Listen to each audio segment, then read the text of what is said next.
여러분의 문제를 IT로 해결한다. 솔브이십니다. 비디오를 시청하시는 많은 분들이 챗GPT나 클로드나 채팅 형태로 제공되는 LLM 소프트웨어를 많이 사용을 하고 계실 것 같습니다. 근데 여러분 이런 문제를 많이 겪으셨을 것 같은데요. GPT나 클로드 같은 아무리 좋은 언어 모델을 사용한다고 하더라도 우리가 전달하고자 하는 바를 한 방에 정말 정확하게 언어 모델에게 전달하는 것도 어렵거니와 아무리 정확히 전달한다고 하더라도 언어 모델이 그 의도를 정확히 이해하고 한 방에 좋은 답변을 내놓기는 어렵습니다. 자, 예를 들어서 저한테는 이런 경험이 있는데요. 어떤 논문을 업로드하고 이거에 대해서 중요한 인사이트를 뽑아봐라 라고 언어 모델에게 요청을 했습니다. 어떤 논문에 대해서 분석을 부탁했냐면 제가 오늘 이 비디오에서 소개드릴 오토젠이란 프레임워크에 대한 논문이었습니다. 언뜻 보기에는 중요한 정보들을 잘 가져온 것 같지만 사실 이 논문만의 고유한 정보를 달라고 했지만 전혀 GPT가 다른 논문들과 비교해서 이 논문이 훌륭한 이유를 잘 이해하고 있지 못하는 것 같았습니다. 굉장히 일반적인 정보들만 들고 온 거죠. 그래서 저는 이미 이거 다른 애들도 하고 있는 거잖아 라고 피드백을 줬고 그 결과 언어 모델이 다시 조사를 수행해서 이런 결과물을 가져왔습니다. 물론 아까보다 조금 나아지긴 했지만 저는 마찬가지로 이미 다른 것들도 다 똑같이 하고 있는 것들에 대해서 그냥 언어 모델이 그럴싸하게 포장을 해왔구나 라고 많이 느꼈습니다. 다음에 이걸 여러 번 다시 묻고 다시 물어도 이 언어 모델이 답변하는 결과물은 그렇게 크게 좋아지지 않을 겁니다. 텍스트 생성 모델뿐만 아니라 이미지 생성 모델에서도 비슷한 문제가 있는데요. 예를 들어서 제가 가죽 자켓을 입은 한국인 남자라는 그림을 얻고 싶다고 생각을 해보겠습니다. 결과물을 이렇게 얻었는데요. 제 머릿속에 있던 이미지와는 조금 다른 것 같습니다. 저는 어떤 한국인 남성이 스튜디오 같은 공간에서 옷을 입고 서 있는 것을 기대했는데 지금 결과물을 보면은 을지로에서 찍은 것 같은 결과물이 나왔죠. 그래서 저는 모델에게 다시 명령을 내리게 될 겁니다. 가죽 자켓을 입은 한국인 남자 스튜디오 현실적인 이렇게 요청을 하게 되면 아까보다 조금 더 내가 원하는 결과물에 가까워졌지만 일단 생김새도 달라졌고요. 옷의 디테일도 많이 달라졌고 무엇보다 피부의 질감이 처음에 받았던 이 이미지에 비해서 누가 봐도 인공지능이 만든 것 같은 결과물이 나왔음을 알 수가 있습니다. 여러분들이 원하는 결과물을 얻기 위해서 여러 번 이런 과정을 거쳐야 합니다. 그래서 이번 비디오에서는 이런 불편함을 겪고 계시고 이 기술을 실제로 내가 사용할 수 있는 수준으로 사용하고 싶다라고 생각하시는 분들께 멀티 에이전트라는 접근을 소개해드리고자 합니다. 이 비디오에서는 멀티 에이전트라는 개념이 왜 나왔고 어떤 점에서 강점이 있는지 알려드릴 것이고 실제로 저희가 지난번에 만들었던 워크플로우에 통합하는 과정을 보여드릴 겁니다. 여러분의 사진을 이용해서 여러분을 닮은 AI 모델을 만들고 그 AI 모델에게 여러분의 옷을 입게 만드는 파이프라인을 만들었었는데요. 여기에 멀티 에이전트 개념을 적용시켜서 더 좋은 결과물을 만드는 과정을 보여드릴 겁니다. 이 멀티 에이전트라는 것은 사실 우리 회사나 우리 사회가 돌아가는 구조와도 많이 닮아 있다고 생각을 합니다. 그래서 저희 비디오 뒷부분에서는 항상 실습도 하고 프로그래밍도 하지만 이 프로그래밍을 모르시더라도 굉장히 흥미로운 개념이기 때문에 한번 들어보시고 미래에는 언어 모델을 이렇게 사용을 하겠구나 라는 것을 상상해 보시면 좋을 것 같습니다. 우선 멀티 에이전트라는 것을 설명하기 전에 간략히 에이전트가 무엇인지 언급을 하면 좋을 것 같습니다. 에이전트는 정말 쉽게 말해서 언어 모델이 수행할 수 있는 역량을 연끌하려는 엔지니어링적 시도입니다. 처음에 이런 언어 모델들이 나왔던 것은 어떤 질문에 적절히 응답을 하기 위해서 생겨났었죠. 그런데 이 질의응답 모델이 꽤 좋은 성능을 보이기 시작하자 사람들은 이 질의응답 모델로 이런 것도 한번 시켜보자. 이 질의응답 모델에게 한번 계획도 시켜보자. 어떤 일이 있을 때 이걸 작은 문제로 한번 분해를 시켜보자. 그리고 언어 모델에 한번 역할을 부여해보자. 이렇게 채팅 형태로만 하는 게 아니라 어떤 장기 기억을 붙여줘보자. 그리고 이 언어 모델이 실제로 우리 세상에서 상호작용할 수 있게 언어 모델에게 어떤 도구를 주고 언어 모델이 단순히 텍스트 출력뿐만 아니라 우리가 사용하고 있는 이 웹브라우저를 제어한다거나 어떤 함수를 실행한다거나 할 수 있지 않을까? 이런 생각에서 시도되고 있는 접근이라고 이해하시는 게 좋습니다. 이미 챗GPT 같은 서비스는 내부적으로 에이전트 기능들이 돌아가고 있습니다. 예를 들어서 제가 멀티 에이전트에 대해서 최신 동향에 대해서 보고서를 쓸 거다. 주요 쟁점에 대해서 조사해달라 라고 한다면 이렇게 GPT가 실제로 검색해서 그 결과물을 기반으로 답변을 하고 있는 것을 알 수가 있습니다. 이 검색을 한다는 것 자체는 이 웹브라우저라는 도구를 언어 모델이 사용을 했다는 거겠지요. 꼭 웹브라우저만을 사용할 수 있는 건 아닙니다. 제가 종종 다이어그램을 그릴 때 사용하는 도구가 있는데요. 인터넷에 대해서 시퀀스 다이어그램을 그려봐 라고 명령을 했을 때 그림을 그리는 도구를 들고 이렇게 다이어그램을 그려낼 수가 있습니다. 딥러닝계의 대부라고 불리시는 분들 중에 앤드류 웅이라는 교수님이 계시는데요. 교수님은 제가 앞서 언급했던 이런 에이전트를 구성하는 것에 일정한 패턴이 있다라고 설명을 합니다. 계획하기, 도구 사용하기, 성찰하기, 그리고 다른 에이전트와 협업하기. 계획하기라는 것은 여러분이 만들고 싶은 무언가가 있다고 생각을 했을 때 차근차근 한 단계씩 생각해봐 같은 내용을 추가하는 방법입니다. 두 번째로 도구 사용하기 같은 경우에는 제가 방금 전에 보여드렸던 이 GPT에게 인터넷 정보를 가져오도록 요청했을 때 언어 모델이 웹브라우저라는 사용할 수 있는 그런 것들이 되겠고요. 성찰하기는 말 그대로 피드백을 받아서 반성을 하는 겁니다. 제가 비디오 처음에 보여드렸던 한 방에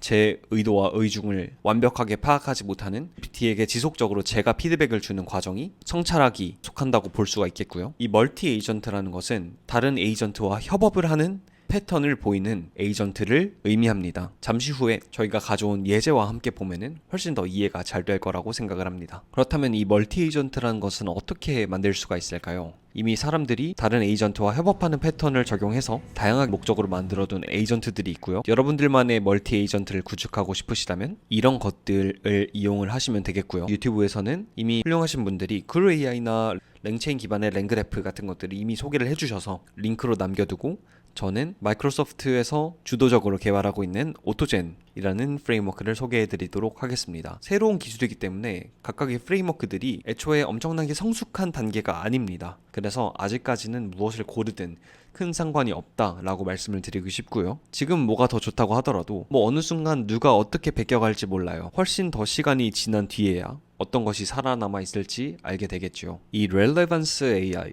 서비스를 들어가 보시면 굉장히 재미있게 이런 식으로 세일즈 에이전트를 간단하게 고용하는 형태로 워크플로우에 통합이 가능합니다. 그래픽 유저 인터페이스로도 이런 에이전트나 멀티 에이전트를 구축하는 것도 가능합니다. 제가 이번 비디오에서 집중적으로 소개해드릴 오토젠이라는 프레임워크는 이렇게 그래픽 기반 인터페이스도 제공을 합니다. 이름은 오토젠 스튜디오이고요. 만약에 프로그래밍에 익숙하지 않으신 분들은 먼저 이런 것들을 살펴보시면은 느낌을 파악하시는데 도움이 될 것 같습니다. 자, 그럼 본격적으로 한번 멀티 에이전트와 오토젠을 소개해 드리도록 하겠습니다. 이번에 무엇을 만들어 볼 거냐면요. 삼성전자와 SK 하이닉스의 주가를 가져오는 그래프로 표현하는 소스 코드를 제가 직접 프로그래밍 하지 않고 만들어 보도록 하겠습니다. 이 핸즈온은 딥러닝.ai 홈페이지에서도 확인을 하실 수가 있습니다. 이런 구조인 거죠. 개발자가 코드를 작성해 오면 비서가 저에게 이 코드를 실행해도 되는지 물어봅니다. 그 코드를 실행을 해보고 그 오류 메시지를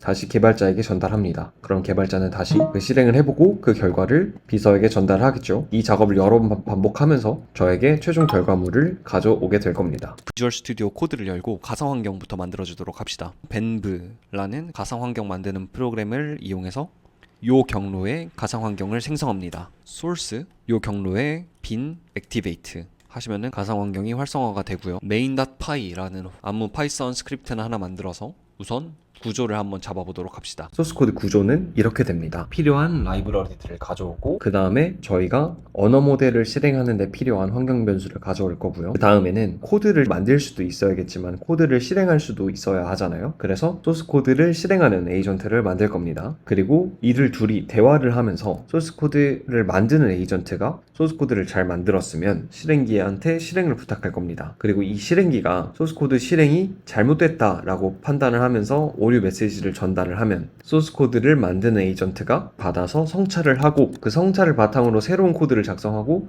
다시 소스코드 실행기에게 실행을 부탁하는 그런 구조를 만들어서 궁극적으로 저희가 얻고자 하는 삼성전자와 SK 하이닉스의 주식 그래프를 가져오는 프로그램을 만들어 보도록 하겠습니다. 우선 저희에게 필요한 건 당연히 오토젠이겠죠. 파이 오토젠 설치를 해줍니다. 그리고 환경 변수를 쉽게 가져오기 위해서 이번에도 닷엠브를 사용하도록 하겠습니다. 마찬가지로 닷엠브도 이렇게 설치를 해주시고요. 닷엠브 파일을 만들어 줄 겁니다. 여기에 오픈AI API 키를 가져와서 붙여 넣어 주시고요. 로드 닷엠브 환경 변수를 가져올 겁니다.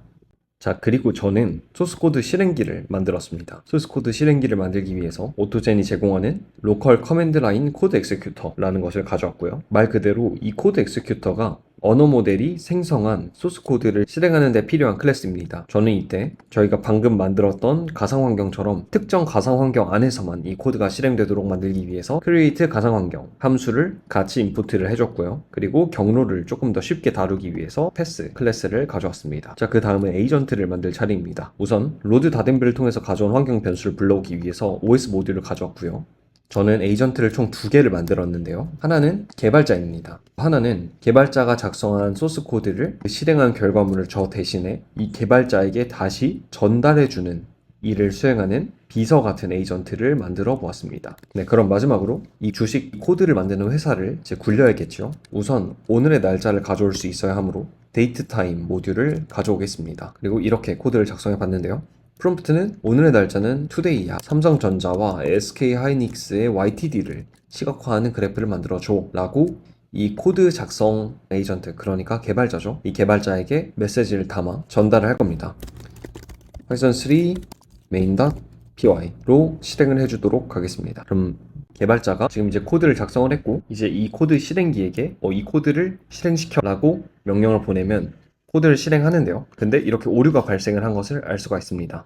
그래서 잘 보시면 비서가 개발자에게 이런 오류가 발생했어 라고 알려준 겁니다. 모듈이 설치가 안 되어서 발생한 문제이겠죠. 그러면은 이 개발자는 오케이, 이 에러는 이 와이파이넌스라는 모듈이 없어서 생기는 문제야. 그러니까 요 코드를 실행시켜 라고 하고선 다시 코드 실행기를 호출을 한 거죠. 그러니까 비서 에이전트한테 이걸 실행해 달라 라고 이야기를 하고 있는 겁니다. 제가 여기서 엔터를 누르면 또 승인이 되는 거예요. 코드를 실행하겠죠. 와이파이넌스 패키지 설치를 완료했으니 이제 끝났다 라고 이야기를 하고 있는 걸 알 수 있는데 저는 이 소스 코드를 돌아가는 것을 다시 확인해 달라고 한번 부탁을 하겠습니다. 전체 실행하고 돌아가는 것을 보여줘야지 라고 저는 명령을 다시 내렸고요. 개발자가 다시 코드를 가져왔습니다. 그럼 이걸 실행하면은 정상적으로 작동을 해야겠지요. 네, 그런데 이번에도 오류가 발생한 것 같습니다. 오류 보고서를 다시 개발자에게 가져간 거죠. 개발자는 새로운 코드를 가져왔습니다. 저는 여기에 그래프를 화면에 띄워주기까지 해 라고 피드백을 주도록 하겠습니다. 비서가 저 대신에 이 피드백을 전달해 주는 거죠.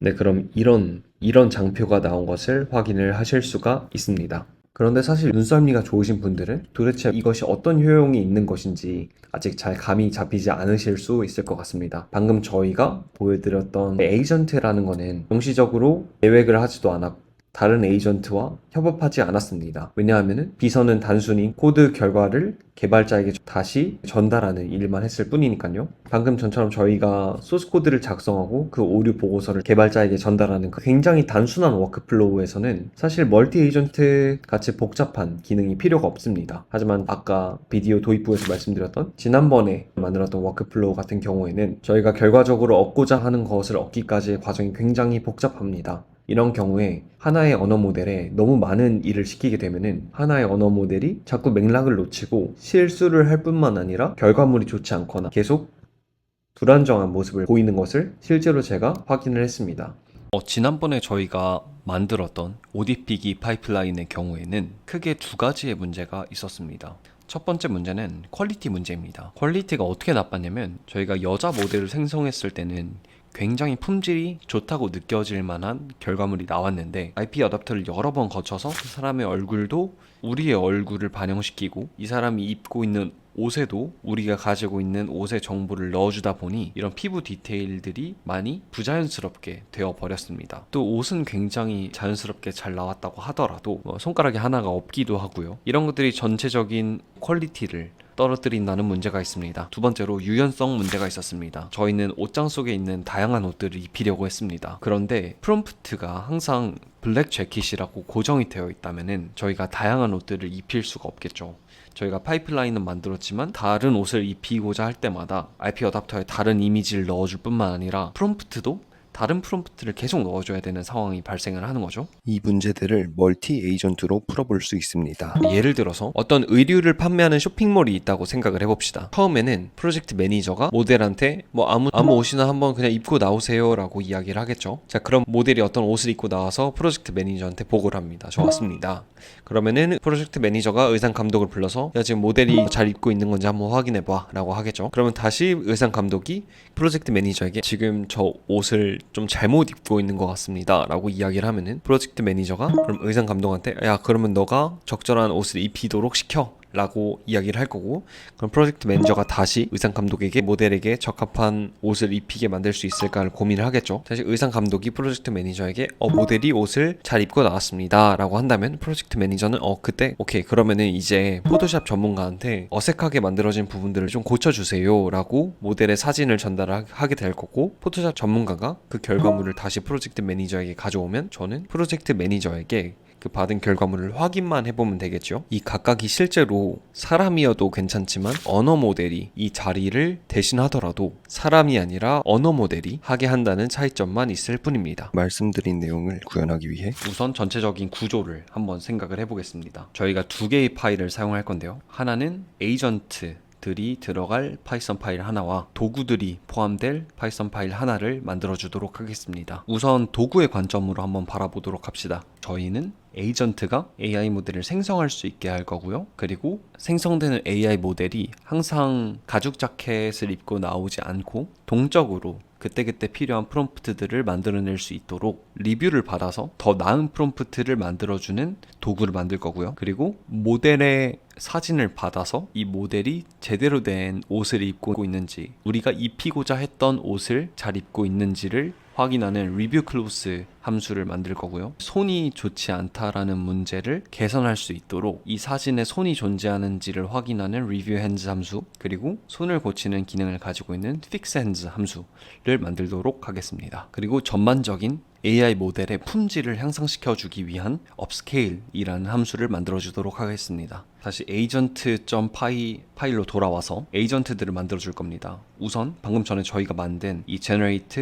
better prompts 이런 도구들을 이렇게 임포트를 해주고요. 저희가 이번에 에이전트를 만드는 데 사용할 클래스들을 가져왔고요. 아까와 마찬가지로 비서와 같은 에이전트 하나, 그리고 서로 대화를 하면서 더 좋은 결과물을 만들어내기 위한 에이전트를 하나 가져왔습니다. 그리고 밑에는 이 모든 사람들이 하나의 그룹 톡방에 들어가서 서로 대화를 할 수 있게 만들어주는 그룹 챗 클래스, 그리고 그 속에서 프로젝트 매니저 역할을 하면서 다음엔 너가 말할 차례야, 다음엔 너가 말할 차례야, 이거를 할당을 해주는 프로젝트 매니저, 그룹 채트 매니저를 임포트를 해왔습니다. 그럼 이제 에이전트들을 만들고 이 에이전트들이 사용할 수 있는 도구들을 손에 쥐어 주어야 합니다. 우선 제가 만들 에이전트는 아까 비슷한 비서 에이전트입니다. 유저 프록스 에이전트를 만들 거고요. 그 다음에는 모델 디자이너 에이전트를 가져올 겁니다. 얘가 하는 역할은 만들었던 도구들 중에서 generate라는 도구가 있었죠. 이 함수는 말 그대로 AI 모델을 만드는 도구였습니다. 이 도구를 에이전트가 사용할 수 있도록 등록을 해줄 거고요. 이 도구를 실질적으로 실행하는 것은 아까 말했던 비서가 하도록 만들 겁니다. 더 나은 프롬프트를 만들어내는 generate better prompts 함수를 또 마찬가지로 등록을 해줄 거고요. 이들 각각이 하는 정확한 역할에 대해서는 조금 이따가 도구를 만들면서 구체적으로 이야기를 하면 좋을 것 같습니다. 그리고 이 에이전트가 어떤 언어 모델을 사용할지도 지정을 할 수가 있는데요. 저는 GPT-4 터보 모델을 사용을 할 겁니다. 이 GPT-4 터보 모델이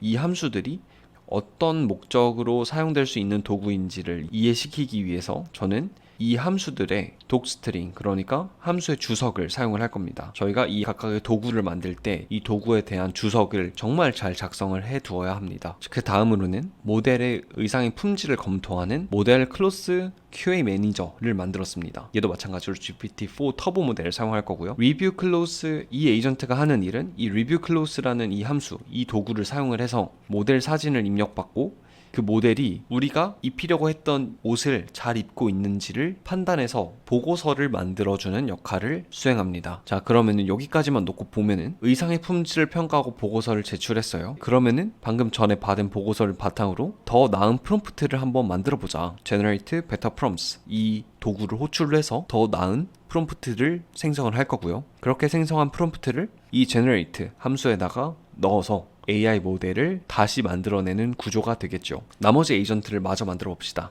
다음으로 만들 에이전트는 핸즈 리뷰어와 핸즈 포토샵 마스터입니다. 이 핸즈 리뷰어가 하는 역할은 이 모델 사진을 받아서 여기에 손이 있는지 없는지를 확인하는 역할을 하는 거고요. 핸드 포토샵 마스터는 사진에 손이 있다고 핸즈 리뷰어가 이야기를 하는 경우에 손을 고쳐야겠다 라고 생각을 하고 이 핸드 픽서 도구를 호출하는 역할을 수행합니다. 자, 그런데 여기서 왜 손 리뷰와 옷 리뷰를 한 방에 진행하지 않고 따로 나누어 놨을까? 이런 것들을 생각해 보면 좋습니다. 제가 이 코드를 돌아가게 만들려고 실험을 정말 많이 해봤는데요. 이 하나의 리뷰어에게 손도 리뷰를 시키고 옷도 리뷰를 시킨 경우에 손에만 집중을 해서 옷을 놓치거나 옷에만 집중을 해서 손을 놓치는 경우가 빈번히 발생을 했습니다. 그래서 저는 그 대신에 아까 말씀드렸던 여러 가지 패턴들 중 하나인 다른 에이전트와 협업하기, 즉 멀티 에이전트 패턴을 적극적으로 적용해서 각각의 에이전트들을 분리한 겁니다. 그리고 이제 마지막으로 얼굴의 품질을 향상시킬 도구를 들고 있는 얼굴 포토샵 마스터 에이전트를 고용하겠습니다. 그리고 제가 방금 전에 만들었던 이 모든 에이전트들을 그룹 채팅방 안에다 넣어놓고 그룹 채팅방 방장, 그러니까 말하는 순서를 조율하고 전체 작업을 계획하는 프로젝트 매니저 역할의 방장을 고용한 겁니다. 이 매니저도 마찬가지로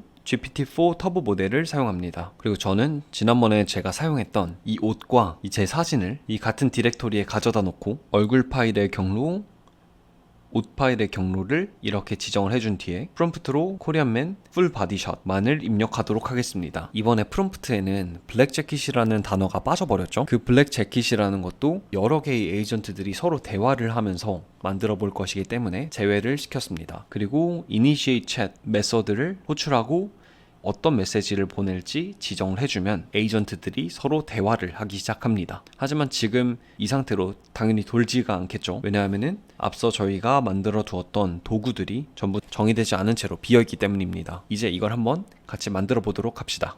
저희 닮은 어떤 AI 모델이 저희가 입력한 어떤 옷을 입고 있는 사진을 만들 건데, 네거티브 프롬프트와 포지티브 프롬프트를 참고해서 AI 모델 이미지를 만드는 것이 이 generate 함수의 역할입니다. 다음과 같은 인자들을 사용을 하고요. 스트링 또는 경로를 표시할 수 있는 그 무언가 그 함수의 인자로 사용될 수 있다는 거고요. 이 annoted라는 것을 붙여줘야 하는 이유는 이 함수를 아까 에이전트한테 제공을 했으니까 이 도구를 어떻게 쓰면 되는지 여기에 있는 주석들을 참고를 합니다. 그렇기 때문에 필요한 겁니다. 그리고 지난번에 저희가 같이 만들었던 confi UI 창을 여시고 여기 export API format 버튼을 누르시면 워크플로우를 정의하는 제이슨 파일을 얻을 수 있고, 그것을 replicate 같은 SaaS에다가 넣어주면은 이 워크플로우를 바로 실행할 수 있다라고 말씀을 드렸습니다. 이 워크플로우 파일을 저장을 해줍니다. 파일을 저희 작업 디렉토리에 이렇게 옮겨 놓고요.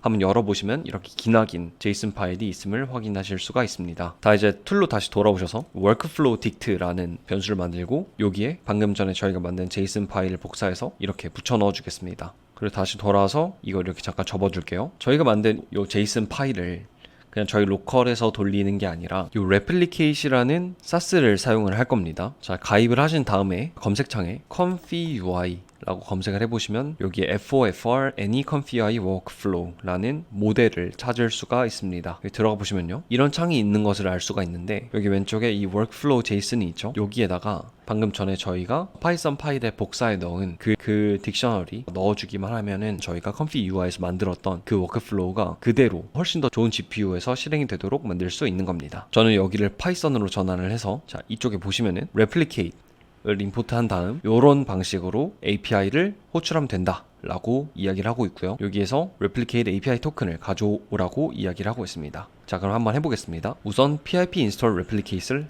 해주도록 하겠습니다. 정말 금방 설치가 끝났고요. replicate를 상단에 임포트를 해주고요. 이 부분을 복사해서 저희의 workflow dict 밑에다가 붙여 넣어주도록 하겠습니다. 그리고 워크플로우 딕트를 여기 워크플로우 제이슨 이 부분의 뒷부분을 지우고 저희의 제이슨을 사용하도록 하겠습니다. 그런데 이때 지금 이 워크플로우 딕트는 딕셔너리 형태이기 때문에 스트링 형태로 바꿔줄 필요가 있습니다. 이를 위해서 저는 제이슨 패키지를 로드하고 제이슨 덤스 함수를 사용해 주도록 하겠습니다. 여기서 덤프에 뒤에 s가 붙어 있다는 것에 조심하세요. 혹시라도 워크플로우 안에 한글이 포함되어 있는 분들이 있을 수 있으니 ASCII ensure는 false로 두도록 하겠습니다. 그리고 아웃풋 퀄리티는 100으로 두고요. 디버깅을 위해서 이번에도 랜덤 시드는 false로 두겠습니다. 그리고 방금 전에 저희가 붙여넣은 이 workflow 딕트를 열어서 일부분을 수정을 해줄 건데요. 어떤 거를 바꿔줄 거냐면 원래 사용하던 이 텍스트 프롬프트 있죠. 이 부분을 저희가 함수의 입력으로 사용하는 이 네거티브 프롬프트와 프롬프트로 변경을 해줄 겁니다. 근데 우선 저는 요만큼의 지금 내용을 보면은 네거티브 프롬프트인 거 같죠? 이 부분을 잘라내서 최상단에 General Negative Prompt라는 변수를 생성을 하고 이렇게 붙여 넣어 주겠습니다. 이렇게 하는 이유는 저희가 이 generate 함수에서 받고 싶은 이 negative prompt는 저희가 언제나 사용하고 싶은 negative prompt가 아니라 이런 옷은 생성하지 말아줘 라고 의미하는 부분만 이 함수의 네거티브 프롬프트로 받고 싶기 때문에 이 부분은 이렇게 상수로 사용하고 뒤에다가 네거티브 프롬프트를 추가적으로 덧붙여주는 방식을 사용할 겁니다. 이게 아마 여러 개가 있을 거예요. 여러분들이 지난번에 컴피 UI에서 워크플로우를 만들면서 네거티브 프롬프트와 포지티브 프롬프트를 입력받을 수 있는 공간을 여러 개 만들었을 텐데 그 부분들을 전부 이렇게 수정을 해주시면 됩니다. 자, 마찬가지로 포지티브 프롬프트 같은 경우에는 제너럴 포지티브 프롬프트 이렇게 상단에 분리를 해주었습니다. 그리고 뒤에 포지티브 뒤에 그냥 프롬프트를 다른 부분도 이렇게 요 부분도 요렇게 요 부분도 이렇게 요렇게 요 부분도 이렇게 바꿔주었습니다. 텍스트들을 전부 찾아서 저는 기존의 네거티브 프롬프트는 제너럴 네거티브 프롬프트 플러스 이 함수 인자로 받은 네거티브 프롬프트 그리고 포지티브 프롬프트 같은 경우에는 제너럴 포지티브 프롬프트 플러스 이 함수 인자로 받은 프롬프트 이렇게 변경을 해준 겁니다. 별다른 특별한 내용은 없습니다. 자, 이렇게 바꾸었고요. 이제 포트레이트 패스와 클로즈 패스를 사용을 해야겠죠. 자, 하지만 여기서 문제는 포트레이트 패스와 클로즈 패스의 문제는 제 로컬의 경로를 하는 겁니다. 하지만 여기 인풋에 해당하는 곳에 저희가 이미지를 업로드하게 되어 있는데 저희 로컬에서 사용하는 파일 이름이 지정이 되어 있는 것을 확인하실 수가 있는데요. 이 사진을 당연히 이 레플리케이트는 인식 못할 겁니다. 그래서 레플리케이트에서 인식을 시키기 위해 이 부분을 getImageURL이라는 함수를 만들고 이 함수에서 우리 로컬 파일을 경로를 지정을 하면은 자동으로 웹 주소로 변환하는 웹에 이미지를 업로드하고 그 업로드된 이미지의 URL을 가져오는 부분을 작성해 넣을 겁니다. 다시 맨 위로 올라오셔서 getImageURL 함수를 하나 만들도록 하겠습니다. 이 getImageURL이라는 함수는 이 이미지 히포라는 사스를 사용을 할 겁니다. 이 이미지 히포라는 사스가 무엇을 하는 역할이냐면 무료로 여러분들의 이미지를 본인들의 데이터베이스에 저장을 하고 웹에 이미지를 올렸으니까 URL을 얻을 수가 있겠죠. 그 URL을 받을 수 있게 해주는 서비스입니다. 일단은 무료로 사용을 할 수가 있고요. 이미지 히포 서비스에 가입을 하시고 이 API 탭에 들어오시면은 이렇게 생긴 창을 보실 수가 있는데요. 여기에 Add API Key를 눌러주시면 이 API 키를 얻을 수가 있습니다. 이걸 복사하셔서 붙여넣기 해주시면 됩니다. 저는 이 API 키를 사용하고 지우도록 하겠습니다. 오픈AI API 키와 마찬가지로 이 키도 외부에 함부로 노출시키시면 안 됩니다. 자, 그럼 이 코드를 보면은 저는 이 함수의 입력으로 제 로컬 파일 경로를 전달받을 겁니다. 그래서 파일의 경로를 확인을 하고 파일이 없으면은 오류를 발생시킵니다. 그리고 이 이미지 히포의 API 명세대로 URL을 받고 API 키를 얻어서 API 키를 데이터에 넘겨주고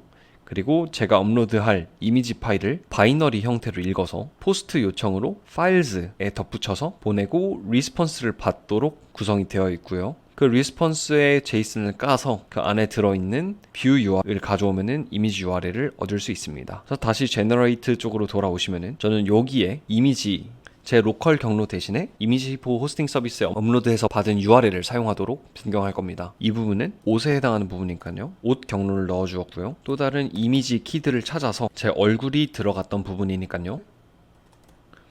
포트레이트 패스를 넣어줄 거고요. 이 부분은 제 옷 사진이 들어갔던 곳이니까 클로스 패스를 넣어주도록 하겠습니다. 그러면은 다시 레플리케이트로 돌아와서 이 부분이 준비가 마쳤죠. 이제 레플리케이트 API 토큰도 .env 파일에 옮겨주시면 됩니다. 요만큼 부분을 .env 파일에 적어주시면 되겠죠. 저도 지금 옮겨주도록 하겠습니다. 이제 .env 파일을 옮겨주셨으면 워크플로우 딕셔너리를 잠깐 접어두고 이 반환 값을 처리를 해주도록 하겠습니다. 저 같은 경우에는 이 레플리케이트이 총 3개의 이미지 URL을 리턴을 할 겁니다.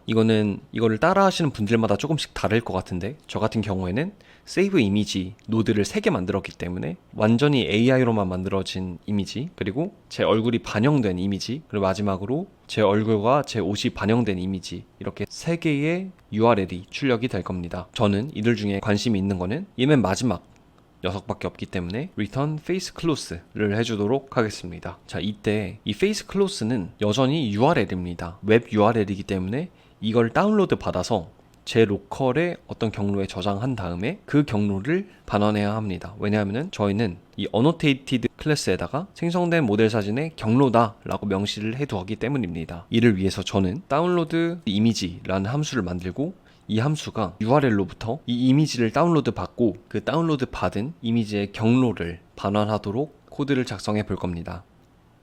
다운로드 이미지라는 함수를 이렇게 작성을 해보았고요. 간단히 설명을 드리면 이 다운로드 받은 이미지를 잠깐 보관해 놓을 이 캐시라는 디렉토리를 만들 겁니다. 이미지 URL에서 다운을 받는데 파일 이름에 현재 날짜와 시간을 더해서 저장을 하도록 하겠습니다. 그리고 로컬 파일의 경로를 반환하도록 작성해 보았습니다. generate 함수는 완성이 된 것 같습니다. 이걸 한번 실행해 보면 좋을 것 같아요. generate 파일의 가장 아랫부분으로 와서 if name main 이면 generate 이렇게 작성을 해보았습니다. 자, 그리고 저희가 몇 개 이승기 있는데 import datemv, load datemv를 호출을 해서 저희가 만들어 두었던 datemv 파일에서 값을 한번 읽어오도록 해 주어야겠죠. 여기에 positive prompt의 맨 뒤에 보시면은 이 cute beautiful이 있죠. 그리고 girl, korean student 이런 게 있습니다. 그래서 이 부분은 제너럴 프롬프트가 아니기 때문에 제거를 해주도록 하겠습니다. 이 제너럴 네거티브 프롬프트와 포지티브 프롬프트가 이렇게 정리가 되었습니다. 그리고 한번 tools 파일을 실행해서 이 replicate API가 잘 실행되는지 보겠습니다. 실행을 하면 이런 오류가 난 것을 확인을 하실 수가 있는데요. 자, 이게 무슨 오류인지 한번 보도록 하겠습니다. 보면은 realism engine을 사용할 수 없다라고 하고 있는데요. 이 가중치를 사용할 수 없으니 이 오류 메시지에 나와 있는 이 링크에 들어가 보시면은 사용할 수 있는 가중치들이 쭉 나열이 되어 있습니다. 저희는 이 중에서 무엇을 사용할 거냐면 저희가 원래 사용하던 이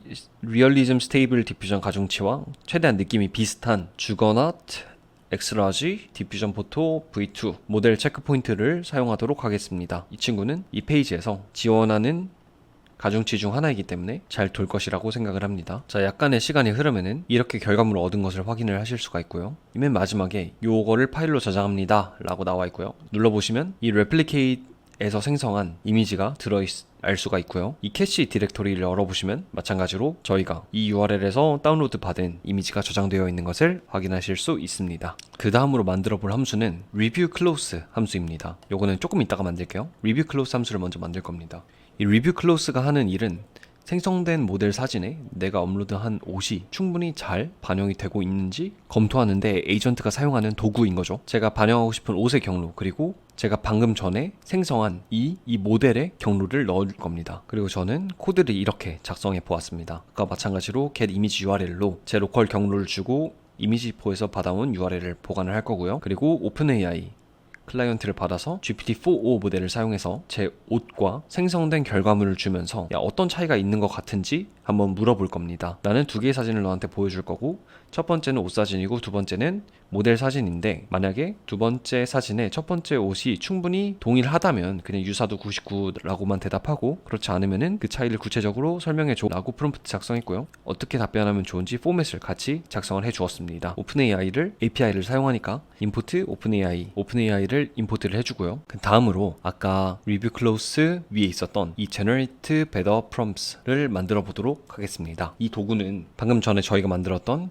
이 의상 리뷰 보고서의 결과물을 바탕으로 저희가 생성한 사진에 나타난 옷이 우리가 만들어내기를 원하는 옷에 가까워지도록 만들어야 되는 거잖아요. 그거에 맞게 포지티브 프롬프트와 네거티브 프롬프트를 재구성하는 일을 합니다. 그래서 저는 이렇게 인자를 만들어 봤고요. 의상 리뷰어의 리뷰 그리고 네거티브 프롬프트 그러니까 그 기존에 사용하던 네거티브 프롬프트와 포지티브 프롬프트 그리고 옷 사진의 경로와 생성된 모델의 사진 인자로 봤습니다. 자, 프롬프트가 좀 긴데요. 보시면은 이번에도 마찬가지로 옷과 생성된 모델에 저희가 반영해야 하는 옷과 생성된 모델의 URL을 받아서 오픈AI 클라이언트를 받고 GPT-4 모델을 사용할 겁니다. 우리가 반영해야 하는 옷 그리고 생성된 모델을 URL로 전달할 거고요. 이런 프롬프트를 작성을 해보았습니다. 너는 더 나은 의상 프롬프트를 생성하는 프롬프트 엔지니어야. 원래 사용하던 프롬프트는 이런 것들이 있어. 그리고 나는 이런 리뷰를 의상 리뷰어한테 받았어. 너에게 두 개의 옷을 보여줄 건데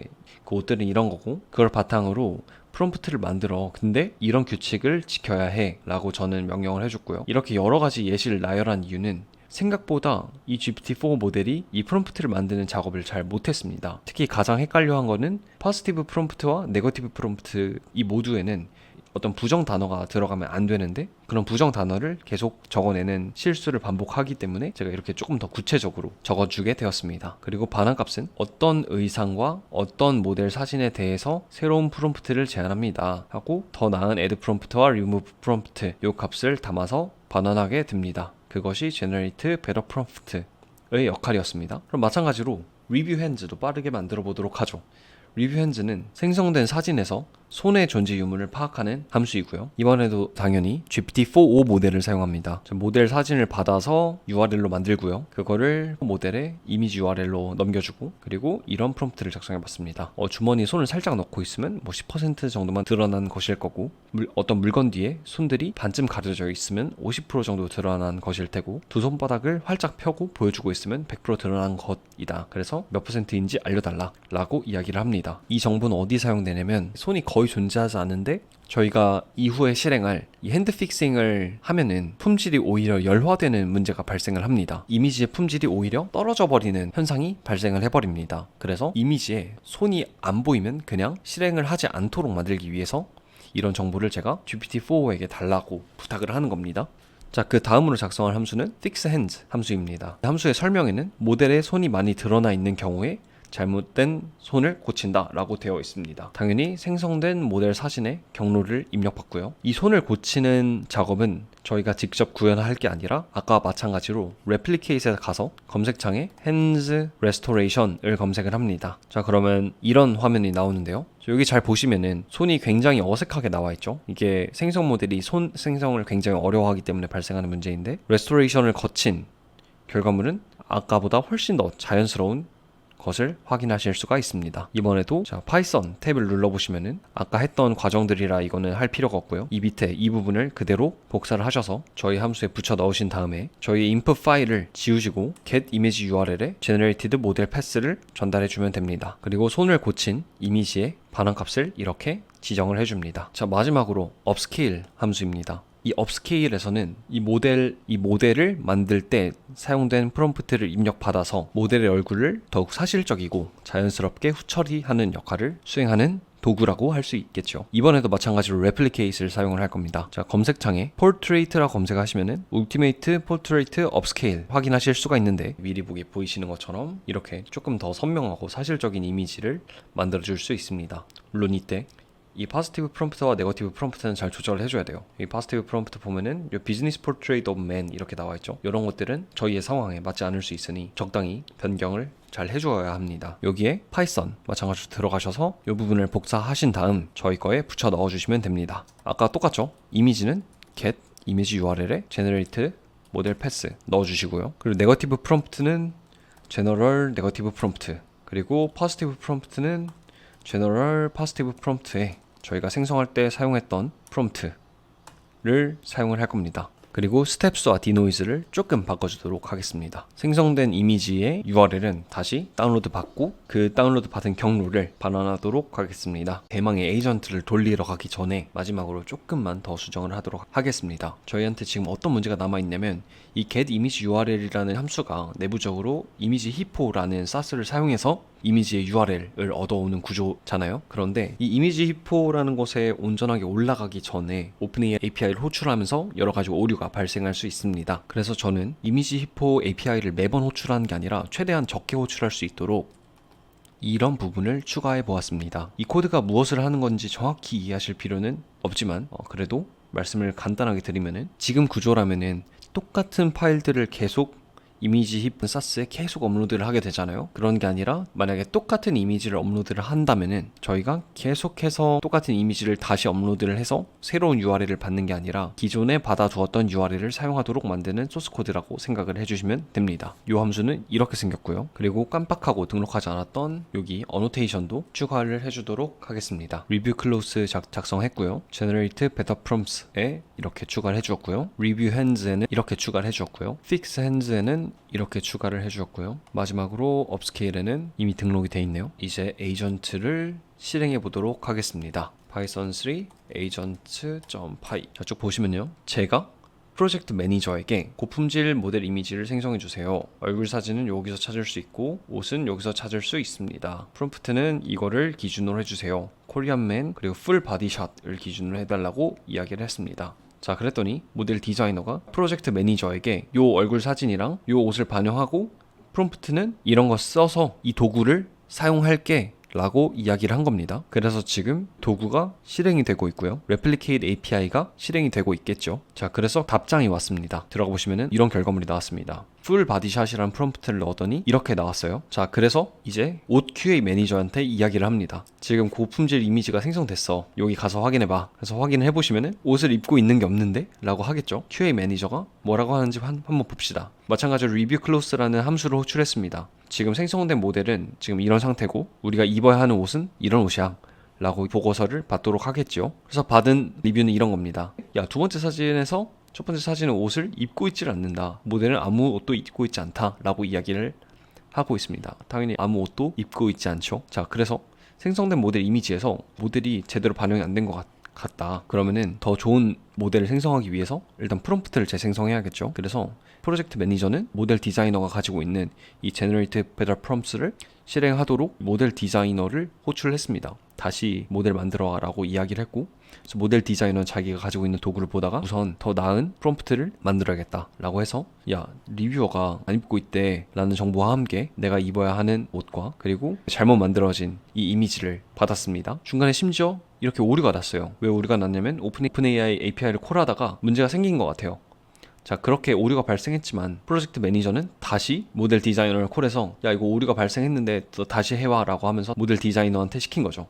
그 결과 더 나은 애드 프롬프트, 더 나은 리무브 프롬프트를 이렇게 얻어냈습니다. 자, 이제 더 나은 프롬프트 얻어냈으니 모델 디자이너는 제너레이트 함수를 이용해서 더 나은 모델을 만들어내야겠죠. 지금 어떤 프롬프트가 사용이 되고 있는지 보실래요? 코리안맨, 풀바디샷, 블랙 레더 자켓, 지퍼, 프론트 포켓, 클래식 컬러, 샤이니 피니쉬 이런 것들이 묘사가 되었고요. 특히 잘 보시면은 블랙 레더 자켓을 입어야 된다. 그리고 지퍼가 있어야 된다. 라는 게 포함이 되어 있는 게 보이고요. 클래식 컬러 모양은 클래식해야 된다. 라고 이야기를 하고 있고요. 재질에 대해서도 추가가 된 것을 알 수가 있습니다. 처음에는 아무것도 없었죠. 그냥 코리안맨 풀 바디샷밖에 없었습니다. 그리고 네거티브는 옷을 안 입고 있으면 안 된다. 이런 것들이 네거티브 프롬프트로 들어간 것을 확인하실 수가 있습니다. 자, 그렇게 해서 나 다시 옷을 만들었어 라고 하고 이런 경로를 반환을 했습니다. 확인해 볼까요? 네, 그 전보다 확실히 훨씬 낫죠. 좌측이 처음에 기본 프롬프트로 만들어진 모델 사진이고 우측이 더 나은 프롬프트로 다시 생성한 모델 사진입니다. 지금까지 과정은 제가 한 번도 개입을 하지 않았습니다. 언어 모델들이 자기들끼리 주고받으면서 이 정도까지 퀄리티를 올려놓은 겁니다. 이번에는 방금 전과 다르게 이 휴먼 인풋 모드를 always로 놓고 한번 돌려보도록 하겠습니다. 아무리 멀티 에이전트를 쓴다고 하더라도 중간에 사람이 조금이라도 올바른 가이던스를 줄 수가 있다면 작업을 처리해내는 완성도 자체가 달라지게 됩니다. 이러한 개념을 휴먼 인 더 루프라고 볼 수가 있죠. 그것을 한번 같이 보면서 가도록 하겠습니다. 자, 이번에도 에이전트를 실행했는데 이번에는 저한테 나 지금 도구를 이런 식으로 호출할 건데 어때? 라고 한 번 더 물어보고 있는 것을 알 수가 있습니다. 저는 별다른 피드백을 주지 않고 그냥 엔터를 누르면은 이대로 에이전트가 함수를 호출하게 됩니다. 자, 그랬더니 이제 품질 검토할 거예요 라고 이야기를 하면서 저한테 다시 확인을 부탁하는 것을 알 수가 있죠. 이번에도 마찬가지로 그냥 엔터를 눌러보겠습니다. 이제 QA 매니저로부터 피드백이 왔습니다. 자, 이번에도 모델이 옷을 입고 있지 않다 이야기를 하고 있고요. 모델이 첫 번째 옷을 착용하고 있지 않습니다 라는 리뷰를 달고 더 나은 프롬프트를 만드는 도구를 호출합니다. 그래서 더 나은 프롬프트가 제안이 되었고요. 그 부분을 반영해서 프롬프트가 생성이 된 것을 알 수 있습니다. 그걸 저한테 또 다시 이대로 실행해도 될까 확인을 맡고 있습니다. 저는 엔터 눌러줍니다. 두 번째 결과물 한번 볼까요? 처음에 아예 안 입고 있는 것보단 당연히 낫지만 이번에도 마찬가지로 완벽히 똑같진 않습니다. 그러면은 모델 옷 QA 전문가가 뭐라고 하는지 한번 보면 좋을 것 같습니다. 품질 검토 절차를 진행하겠습니다 라고 하고 저의 응답을 기다리고 있었네요. 한번 이번에도 그냥 엔터. 모델 옷 QA 매니저는 제가 입히고 싶은 이 옷에는 이쪽에 포켓 같은 게 없죠. 자크 같은 게 없는데 여기에는 있다 라고 이야기를 하고 있습니다. 그래서 이 리뷰를 Generate Better Prompt 도구로 넘기고 있고요. 그 결과 이런 프롬프트들이 제안이 되었고요. 재미있는 거는 여기 네거티브 프롬프트에 지퍼 포켓 on the chest 라고 적혀 있는 것을 확인을 하실 수가 있습니다. 그리고 버튼들도 만들지 말라 라고 적혀 있네요. 이대로 모델을 생성해도 되냐 라는 확인을 저한테 받고 있는 거고요. 전 여기서 엔터 눌러주도록 하겠습니다. 가장 오른쪽에 보이시는 이게 한 번 더 피드백을 받고 만들어낸 옷입니다. 모델 옷 QA 매니저가 리뷰 클로스라는 도구를 이용해서 옷의 품질을 검토하려고 하고 있고요. 제가 보기에 여전히 이 양쪽에 가슴에 있는 이 지퍼들이 삭제가 되지 않고 있는 상황입니다. 그래서 리뷰도 첫 번째 사진에는 가슴 부분에 지퍼가 없는데 너가 생성한 거에는 있다 라고 피드백을 주고 있는 것을 아실 수 있고요. 자, Generate Better Prompts 함수가 다시 호출됩니다.